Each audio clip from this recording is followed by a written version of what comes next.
Good day and welcome to my channel. Today, as some of you may know, is the 250th anniversary of the birthday of Ludwig van Beethoven, the famous German composer who was born this day in 1770 in Bonn, Germany. Beethoven is perhaps the most important composer of the last 300 years. Beethoven fundamentally changed how people, and by people I mean both critics, philosophers, musicians, audiences, how people regarded music as an art form. So, what do I mean by that? Well, there was a time when music was simply looked upon as a harmless entertainment, just a pleasant pastime, and those were actual views. It's true that in the ancient world, that music was regarded with a almost kind of sacredness. But beginning in the Renaissance, thinkers begin to look at music as one of the lesser of the arts. Think of arts like literature, um, architecture, painting, sculpture, all the great arts. Music was looked upon as not all that significant in the bigger scheme of things. Now, there are a lot of reasons why that was the case, one of which had to do with the fact that music really could not represent or imitate a thing. If somebody's writing a poem and they write a description of a battle, they can be very specific about who's participating in the battle and what happens, whereas music is far more abstract and even you might even say nebulous and can't really represent that in the same way. Or if I'm painting a big canvas and I'm showing what's taking place in a battle, I can be very specific as to what people are doing. Music lacks that capability. And so one of the critics of writers in the 17th and 18th century was that music was simply not able to express things that the other arts could express. So that was seen as a great deficiency in the art itself. So beginning in the Renaissance, music, whatever sacred quality it had, there was significance in sacred terms as church music, whatever it had, it kind of lost that over time. So in the 18th century, for example, music had come to simply be regarded as mere entertainment. And the French writer Charles Bateau, in his book, The Fine Arts Reduced to the Same Principle, which was published in 1746, basically his terms of reference were poetry and painting, because music simply was not a part of the mimetic nature of art. That is, art was inherently about mimesis or imitation, and music really could not imitate anything. Seems like an odd argument for us today, but at the time it was taken quite seriously.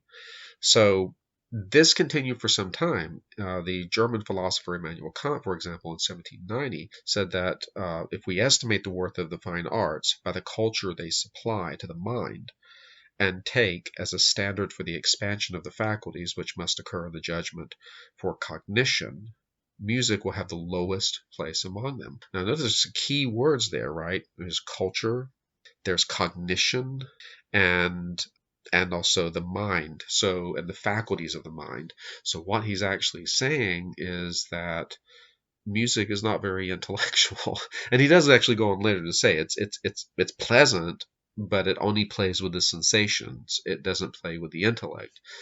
Therefore, its value relative to literature or to great art is not of all that great value. And this was not just a view held by sort of like these dry philosophers. I mean, the first great historian of music, Dr. Charles Burney, defined music as simply a harmless and pleasant pastime. I mean, he didn't see anything in it that was greater significance than watching Netflix all day, watching cat videos on Netflix all day.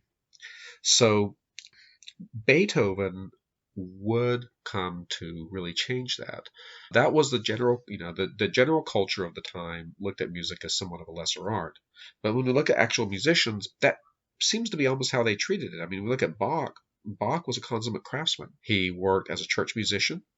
he wrote these amazing pieces, but he never thought of these pieces as for the ages. He never thought of these pieces as, oh my gosh, I'm writing these great hymns to God that people 500 years from now or 100 years from now are going to look upon and say, wow, this man had an insight in the truth. He didn't even think about it in this way.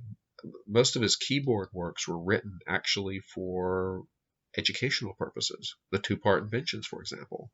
Haydn spent almost his entire career as the court musician to the princes of Esterhazy, and in that capacity, he wrote operas, he wrote chamber pieces, he wrote symphonies, but for the most part, these works were considered by him and by others as entertainments for the court culture. They weren't really, he didn't, again, think of himself as writing music that is commenting on the society of the time, commenting on the social problems of the time, or as being expressive of some kind of grand vision of the universe. And we see the same thing even in Mozart. Even though Mozart rejected the courtly and also ecclesiastical church positions that Haydn had, Mozart tried to strike it out as a freelance composer in Vienna. He still was thinking in terms of, well, I need my audiences, and how can I create art that at the same time is real art, but is also, how's this going to sell, basically. And he was actually terrible at that, but that's another issue altogether. Beethoven comes along, and he essentially says, screw all this. I'm going to write music that has a kind of moral or metaphysical or ontological weight, that has significance, that people are going to be listening to 100 years from now. I'm going to create works of, and I would like to call it monumentality. He wants to create monumental works. He has this awareness of history, musical history, and his place in it as a composer.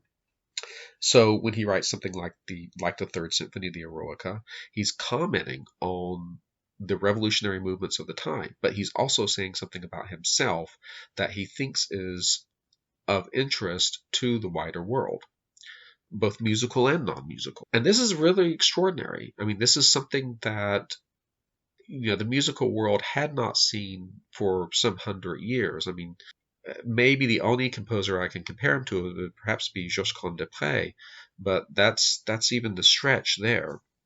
It's the self-consciousness, the self-awareness of himself as a mover of history and as a figure within a historical context, and also outside of history. It's a very interesting thing. So anyway, Beethoven said that music was, for him at least, a higher revelation than science or philosophy. And his life embodied that. His music embodied that. Basically, he sought to establish music as an art form on equal footing to literary art forms, whether the epic poem, the novel, the memoir, the history, or painting, or sculpture, or architecture. He sought to write music that is as architecturally solid as, say, the Palace of Versailles. He sought to produce music that was, in a sense, monumental and that would sort of stand through history. This is a really interesting thing. Now, Beethoven wasn't alone. There were other people who were thinking along the same lines with respect to music. People such as Goethe, Novalis, Schlegel, and one in particular, E.T.A. Hoffmann, who was himself a composer. He was primarily known as a writer, but he was also a composer as well. And he remarked that music was the most romantic of the arts. In fact, he could say almost the only entirely one, because it deals in the expression of emotions. So what music is not trying to do is to, unlike a poem that's showing an imitation, or a painting that's showing an imitation of a battle, music isn't showing an imitation of a battle, it's showing an imitation of the emotional position of the subject relative to the battle.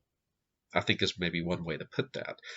that was really revolutionary, and no one had really considered it in that respect. It's more than cognition. It's an emotive experience that you can kind of just immerse yourself in.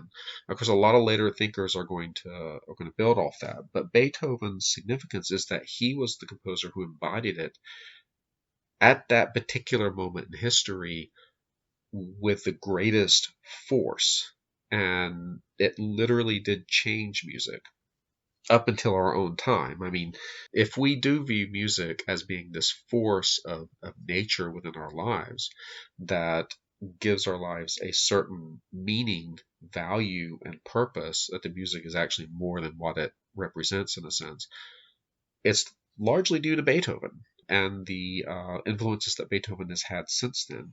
So I would like to end this with a short excursion into, well, that was Beethoven then. What is Beethoven now?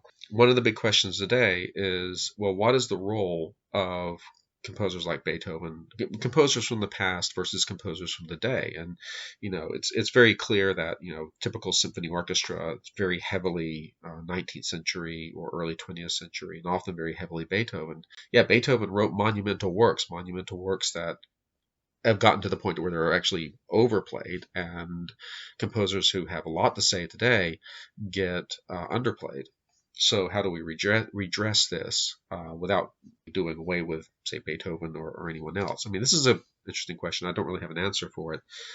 I think what we need to do, though, and this is just by way of one suggestion, is acknowledge and recognize what Beethoven did for music and not forget that achievement, because whereas music was an entertainment for court elites prior to Beethoven, in today's world, what music stands at the greatest risk of is just simply becoming one commodity after another merely for our entertainment. And on one hand, there's nothing wrong with that.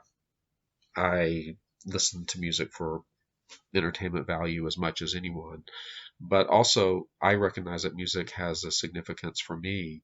It takes part of the transcendental, and because it takes part of the transcendental, its value to me is far greater than it can ever be as a mere commodity, just simply to be enjoyed today and discarded tomorrow. And if anything Beethoven taught us, it was that is really what the value of music is. So on his birthday, I leave you with that thought, and I hope you have the great rest of your day. Thank you for sticking with me to the end. Please like and subscribe to my channel, and I will talk with you again soon. Goodbye.